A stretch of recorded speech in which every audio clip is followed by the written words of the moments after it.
दोस्तों, महाराष्ट्र की सियासत में लगातार कुछ न कुछ हो रहा है।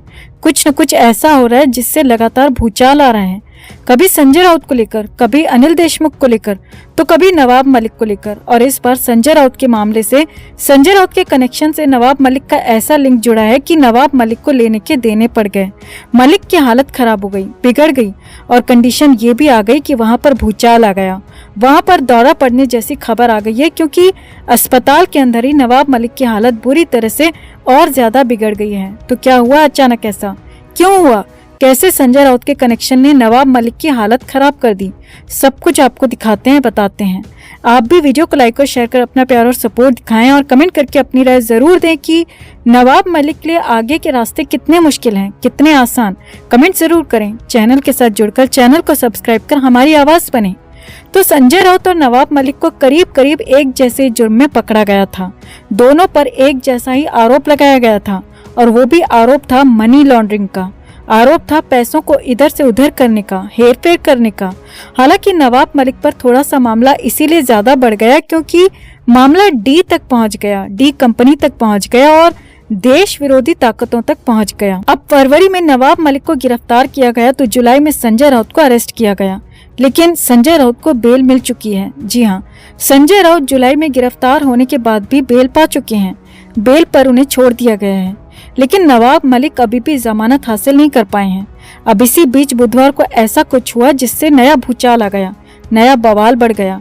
और उसके बाद सोमवार को जो हुआ, यानी कि अगले 6 दिन में जो हुआ, उसने नवाब मलिक की हालत खराब कर दी, कंडीशन बेहद ज्यादा खराब कर दी।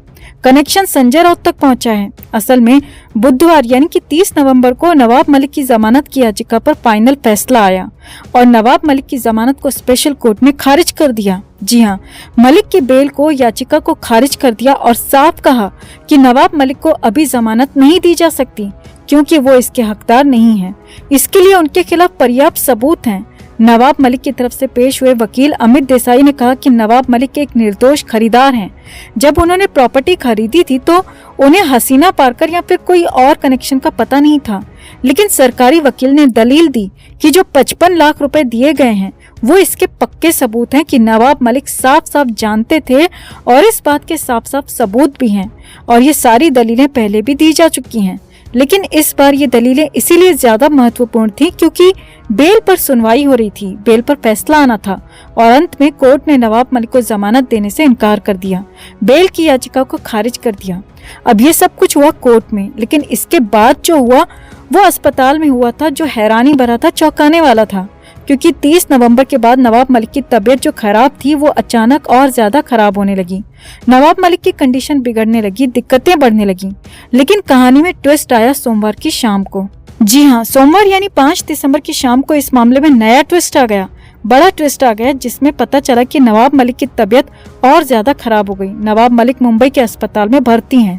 प्राइवेट अस्पताल में उनका इलाज चल रहा है लंबे समय से।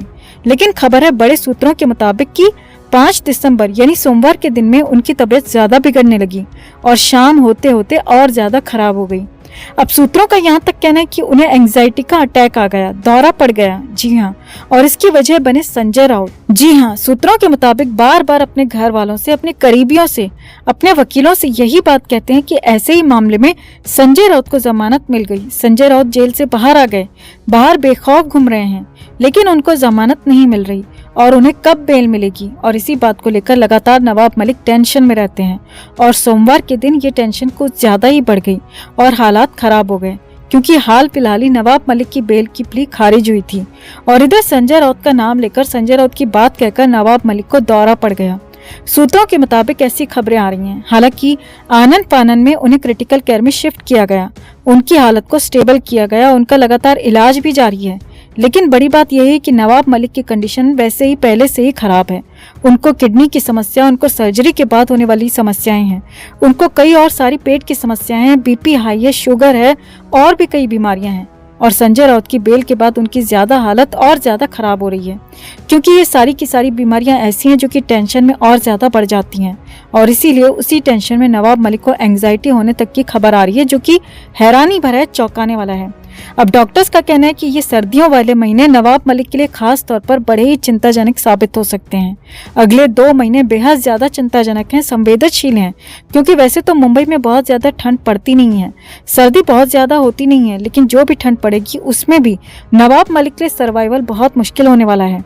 उनकी हालत खराब है, इसीलिए उन्हें ज्यादा क्रिटिकल केयर की जरूरत है। तो फिलहाल तो संजय राउत के कनेक्शन की वजह से नवाब मलिक की हालत बिगड़ गई।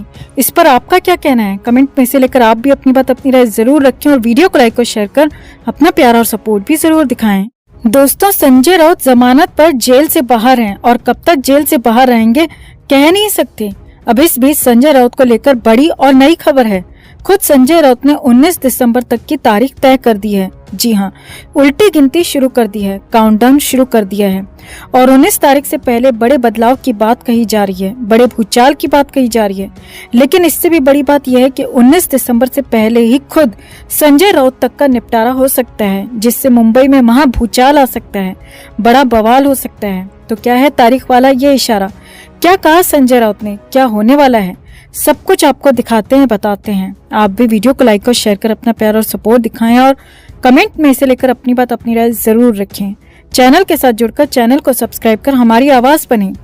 तो संजय राउत कुछ न कुछ ऐसा कहते रहते हैं, ऐसा करते रहते हैं, जिससे कि बवाल खड़ा हो जाता है। और इस बार तो हालात और ज्यादा आगे जाते हुए दिख रहे हैं, क्योंकि राउत ने इस बार तारीख दे दी है, नई तारीख तय कर दी है, ऐलान कर दिया है।